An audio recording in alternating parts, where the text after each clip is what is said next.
For a very long time, the galaxy believed humans were nothing more than a quiet, harmless species from a small blue planet. Earth was not important in politics, had no real military power, and offered no major scientific discoveries that the advanced civilizations hadn't already found centuries ago. Whenever humans were mentioned at Galactic Council meetings, most members simply laughed. They called them storytellers, dreamers, or children who still believed in magic. Humans were known not for power, but for strange tales, legends of monsters, gods, ancient warriors, dragons breathing fire, and heroes with swords made of light. Alien scholars often studied these human stories not to learn anything useful, but to laugh at how silly and unrealistic they were. University lectures on Earth's fiction were popular among the younger alien races, who giggled at the idea of creatures like vampires, werewolves, or invisible predators. The belief was simple: humans had no understanding of real power, so they made up wild stories to feel special. Their myths were treated as jokes, their culture as a curiosity, and their history as a mess of superstitions and fantasy. Earth's military was small, outdated, and poorly funded. Their ships looked weak and slow compared to the sleek battlecruisers of the Exarn Empire or the cloaked stealth fleets of the Varellan Dominion. Even pirates avoided Earth, not because they feared retaliation, but because there was nothing worth stealing. Earth was seen as a museum of old ideas, not a threat. But something strange had been happening behind the scenes, something no one in the galaxy had noticed. While the other empires were busy fighting over resources, arguing in council chambers, and laughing at humans, Earth had been watching. Carefully. Quietly. Humanity had learned that attention brought danger, so they made sure to look harmless. They smiled, shared their art, sold technology that was 10 years behind their secret prototypes, and never spoke of what they were truly building in the dark parts of their solar system. They had formed a hidden alliance, one that included every nation on Earth, every hidden lab, every underground facility. They called it Project Mythos. And the goal was simple: turn the stories the galaxy mocked into something real.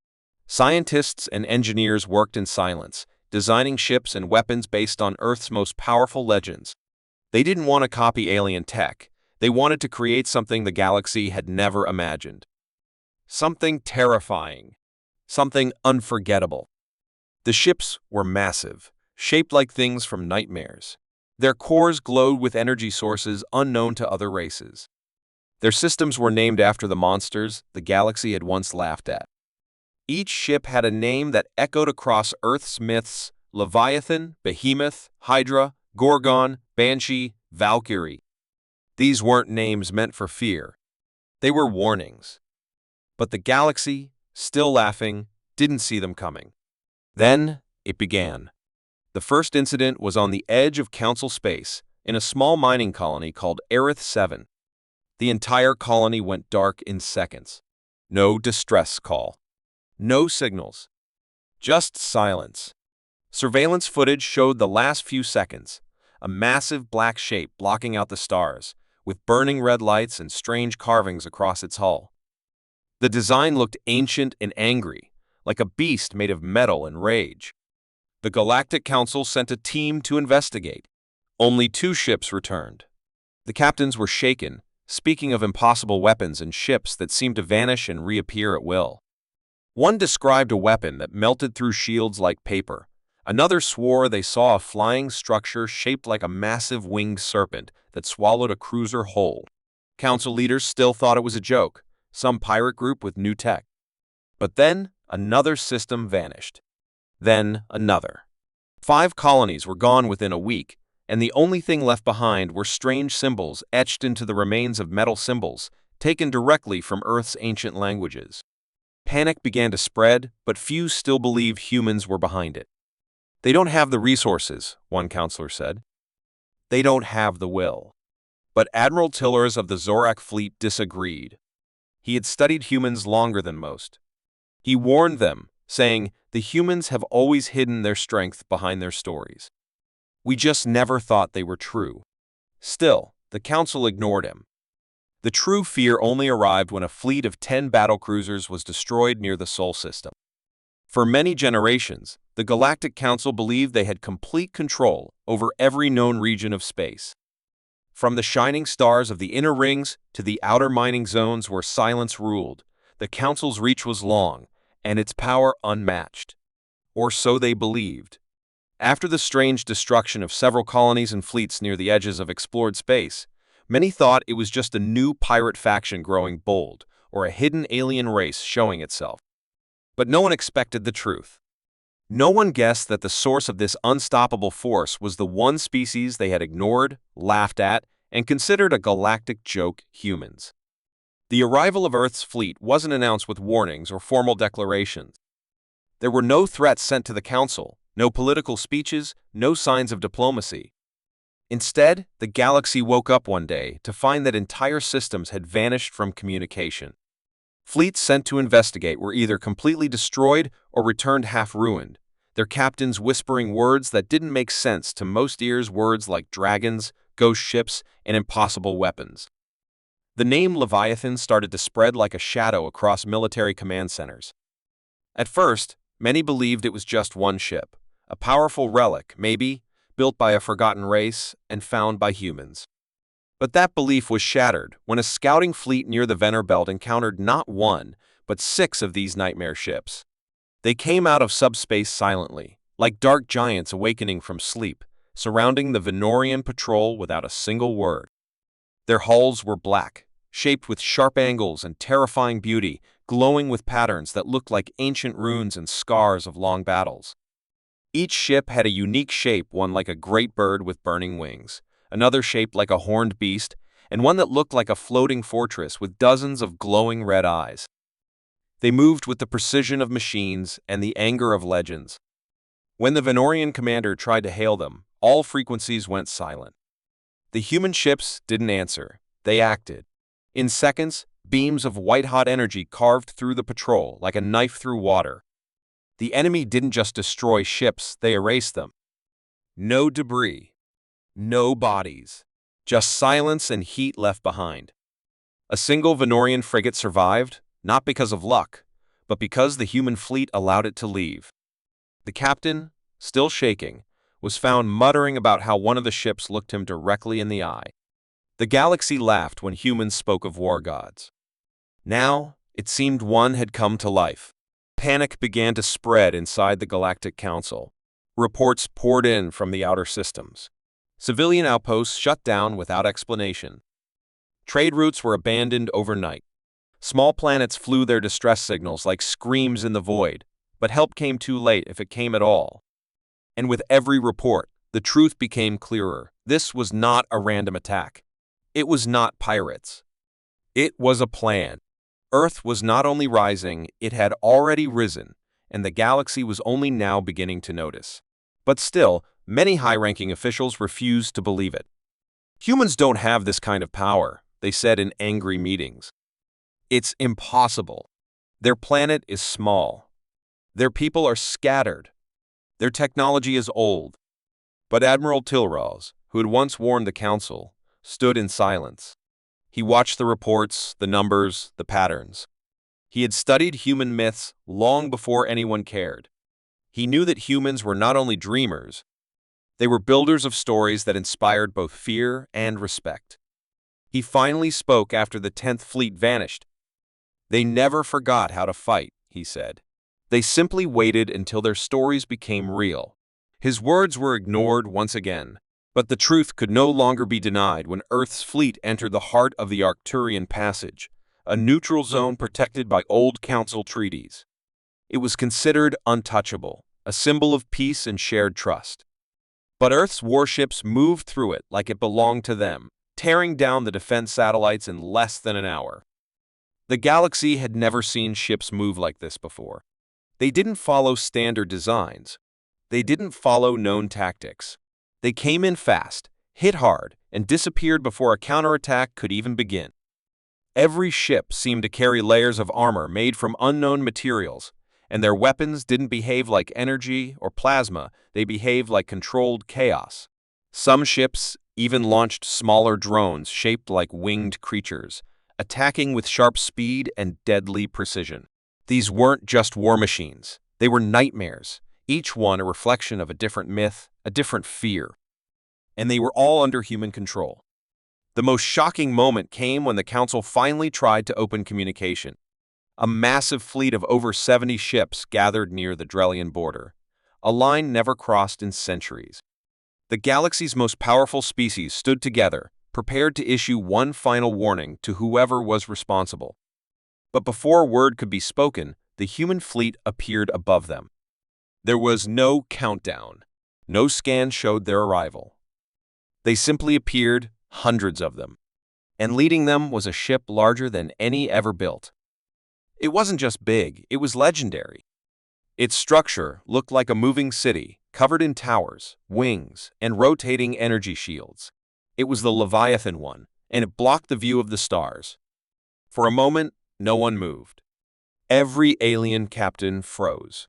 Then a single message was broadcast, simple and cold.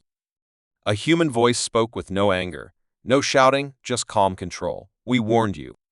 You didn't listen. Now we rewrite the future. And with that, the galaxy learned the truth in one terrifying instant. Humans had never forgotten their place.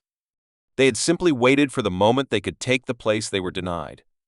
When the Leviathan One appeared in the center of the galactic border, its black surface reflecting light like a silent beast from the dark corners of the universe, the meaning of myths changed forever.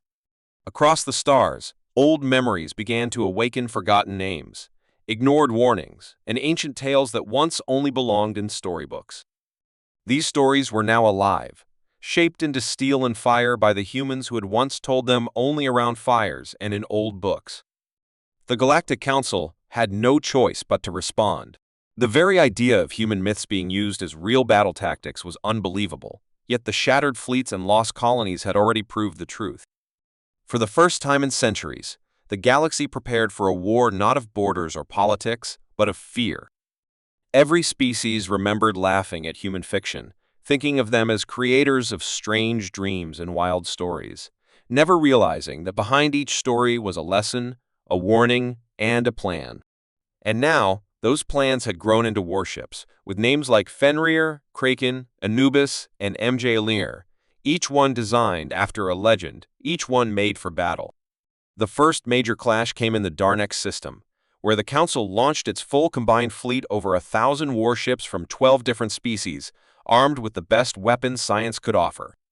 They expected a standard fight, move in formation, scan the enemy, fire with precision, and push forward. But what came instead was chaos wrapped in design. Human ships didn't follow the same battle rules. Some vanished from sensors entirely, only to reappear behind enemy lines. Others used decoys shaped like ghost ships that exploded on impact, sending out electromagnetic pulses that blinded the Council's technology. Then came the real nightmare human boarding pods that looked like flaming comets crashing into ships, tearing through hulls like paper.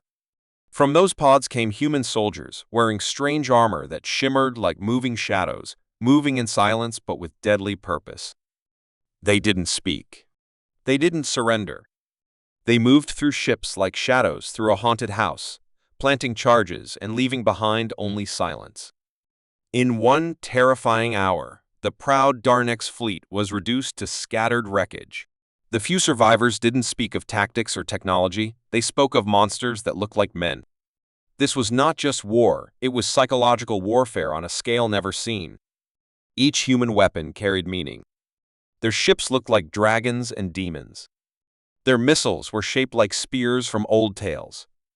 Their AI systems spoke in voices that echoed like ancient spirits. Even their strategy followed old myths, deception, misdirection, and overwhelming fear. Every move they made seemed to follow a forgotten storybook. The Council didn't understand why this mattered so much, but the humans did. They knew that belief was a weapon. The galaxy had laughed at their imagination, never realizing that imagination was the key to the impossible. When the Council tried to regroup, they sent spies to study Earth's tactics, but what they found only deepened the mystery. Human commanders didn't just study war, they studied fear, legend, and the power of symbolism. One ship, Banshee, used sonic pulses that mimicked crying voices in deep space, driving enemies to madness. Another, Minotaur, created shifting walls of holograms inside enemy ships, trapping invaders in endless mazes. These weren't just weapons, they were messages reminding the galaxy that every myth humans ever told was a survival plan hiding in plain sight. The greatest battle came when the Council tried to protect the last strategic planet in the Outer Rim, Valtoria Prime. It was a fortress world, surrounded by defense satellites, shield generators, and the strongest gravity cannon ever built. The Council was confident that no one could touch it. But humans didn't attack it directly. Instead, they unleashed something called Project Prometheus, a weapon wrapped in mystery. It arrived disguised as a broken ship, drifting toward the defense grid. By the time Valtoria's sensors recognized the threat, it was too late. The ship exploded into millions of nanomachines, spreading like a black cloud over every system. The defense grid fell apart from the inside. Shields collapsed, weapons turned off, and every ship became blind. Then the real fleet arrived, not with loud fire, but like gods descending from the sky. They didn't destroy Valtoria. They landed. They took control of it without a single civilian death. And when the Council finally made contact, the message was simple: this world is now under Earth's protection. The war was no longer about systems or resources. It was about who controlled the meaning of power. And humans were winning not just with weapons, but with the strength of stories no one had taken seriously. Across the galaxy, rebellion stirred. Species that had once laughed at Earth now whispered their names with a mix of fear and hope. The humans were no longer seen as weak or strange. They were seen as warriors with minds sharper than blades. Some called them the Mythborn, others the Shadow Builders, and some simply called them the Returners, those who had come to remind the galaxy of forgotten truths. Earth had been ignored for too long, but now it had become the center of the storm, and the war was far from over. Human leaders didn't celebrate their victories. They simply moved to the next system, the next challenge, knowing that their greatest weapon wasn't firepower or speed, it was the mind that dared to dream of dragons in space and made it real. The galaxy was no longer laughing. It was watching, waiting, wondering what story would come next. Because every human ship carried not just soldiers and guns, but legends carved into metal, and a promise that the age of myths had only just begun. The galaxy had never seen a war like this. The Galactic Council, once the unchallenged rulers of the stars, now faced a nightmare they couldn't control. Despite their greatest fleets, their finest strategists, and the strongest defenses, they were losing ground to a race they had once dismissed. Humans had not just invaded, they had remade the rules of war, transforming every battle into a fight against fear itself. The Council had been shaken to its core. There were no reports of human fleet numbers. Their ships arrived out of nowhere and vanished just as quickly. Every battle felt like a story, one where the ending was already written, and the galaxy was only now realizing how it would unfold. The myths about humans, their stories of gods and monsters, were not just fantasies. They were the truth. The fear began to spread. The Council had no idea how to stop the human advance.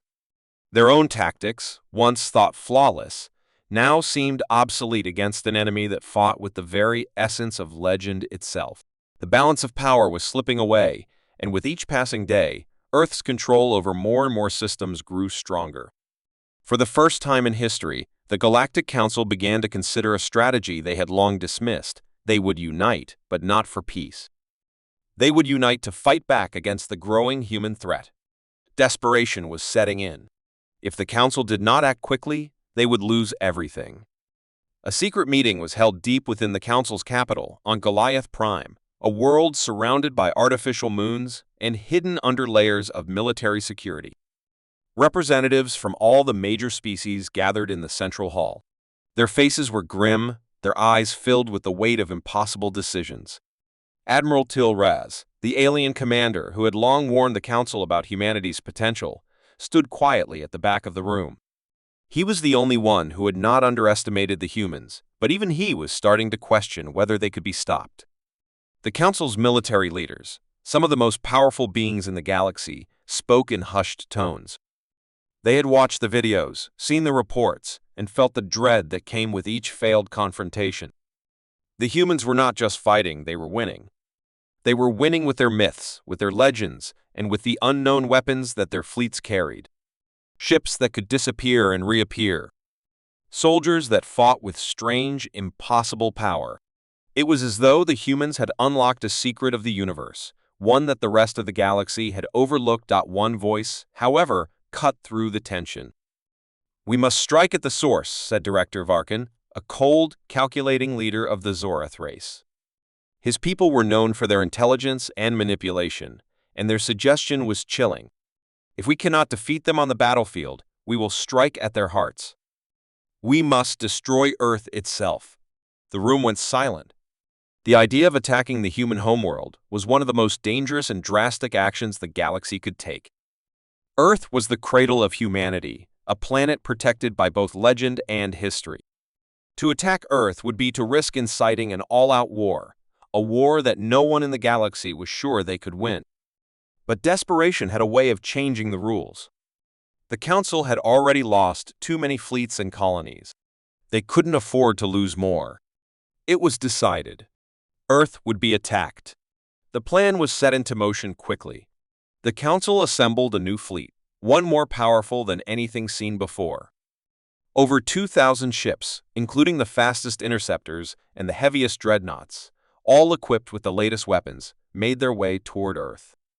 This fleet would strike before Earth's warships could even reach them. The Council believed that they could do it. With their technological superiority and their vast resources, they could destroy Earth's defenses, shatter the myths, and bring humanity to its knees. But there was one thing the Council had failed to account for. The humans had already anticipated their move. Even as the fleet left the edge of the Drellian sector, Earth's warships appeared in their path. The humans were already there. They had been waiting. As the first of the Council's ships entered Earth's system, they were met with a terrifying sight. The human fleet didn't look like a group of soldiers preparing for war. They looked like a force of nature. Ships, massive and jagged like ancient beasts, lined the orbital ring of Earth, surrounding the planet. At the center of them was the Leviathan One, a ship that towered over all others. Its shape was almost alien, something that couldn't have been designed by any species the galaxy knew. Its hull was black, covered with intricate designs that glowed faintly in the darkness of space. Every ship looked as though it had been born from the myths themselves, shifting, haunting, unstoppable. And they moved with the grace and speed of legends. The Council fleet hesitated. They had been prepared to face humans, but not this. Not this power. The first shots were fired as a warning, but they barely scratched the surface of the human ships. The Council fleet responded with their strongest weapons, but they were ineffective. The humans didn't fight like any species the Council had ever faced. The human ships didn't just fire weapons. They unleashed storms of energy, blankets of darkness that turned space itself into a battlefield. They were everywhere, surrounding the Council ships, cutting through their ranks with surgical precision. And all the while, Earth's ships moved as though they were driven by some ancient force. It wasn't just strategy. It wasn't just firepower. It was something deeper. The Council was being driven into a corner by their own mistakes, their own underestimation of humanity's will. And then, the worst happened. The Leviathan One didn't just fire, it split the sky. A massive beam of concentrated energy erupted from the ship, slamming into the center of the Council's fleet. The impact was so strong that it seemed to freeze time itself. Ships buckled, twisted, and disintegrated under the weight of the attack. Entire fleets were torn apart, as though they were made of paper. There was no time to react. The Council had no backup plan. The humans had won. The battle was over before it truly began. The Council's desperate move had failed. Earth had once been underestimated, laughed at, and written off. Now, it was the heart of a new galaxy, a galaxy that would remember one thing above all: the power of the stories humans had created, the myths that had come to life and changed the very nature of war. For centuries, the galaxy had looked upon Earth with derision. A young, unpolished species surrounded by a vast and ancient universe, the humans were nothing more than a myth to the other civilizations. Stories of their resilience, strength, and courage had been passed off as mere tales, fanciful ideas of a species too new to truly comprehend the harsh realities of galactic life. The Council, the ruling body of the galaxy, had made one critical mistake. They underestimated humanity. And now, as their forces scrambled to deal with the very real threat before them, the arrogance that had once defined the galaxy's superiority was beginning to crumble. The Earth's warships had changed the course of history, and the galaxy had only just begun to realize the consequences. The human warships, once dismissed as old myths, had become an unstoppable force. They were unlike anything the galaxy had ever encountered. Their ships, massive and intricately designed, loomed over the battlefield with an eerie presence. These weren't mere tools of war. They were symbols of humanity's will to survive, to protect, and to conquer. The humans had learned the art of war not from textbooks, but from survival itself. Their very existence had been shaped by adversity, and this had turned them into the most formidable force in the galaxy. And now, that force was unleashed. The Galactic Council, still reeling from their earlier defeats, had no idea how to respond. Their fleets, once the most powerful in the universe, were falling apart before the might of Earth's warships. The humans didn't fight like any species the Council had faced before. They were unpredictable, relentless, and unyielding. There was no pattern to their attacks, no expected strategy. They fought with the ferocity of creatures that had nothing to lose and everything to gain. In the face of such aggression, the Council's military leaders began to feel the crushing weight of their arrogance. They had thought themselves invincible, but the humans had shown them the truth. Nothing is invincible, especially not when underestimating the power of a species fighting for its survival. Commander Valles, the leader of the Zorath fleet, stood in the command center of the Council's flagship, staring out into the vastness of space. The endless blackness of the cosmos seemed to reflect his inner turmoil. His race had long prided itself on its wisdom and control, but now those very traits felt hollow. How had they allowed themselves to be so blind? How had they not seen the storm that was coming? Earth's warships had torn through their defenses with ease, and now the humans were moving toward the heart of the galaxy. The Council's power, built over millennia, was being dismantled piece by piece. It was as though humanity had never been the underdog, as though they had always been meant for this moment.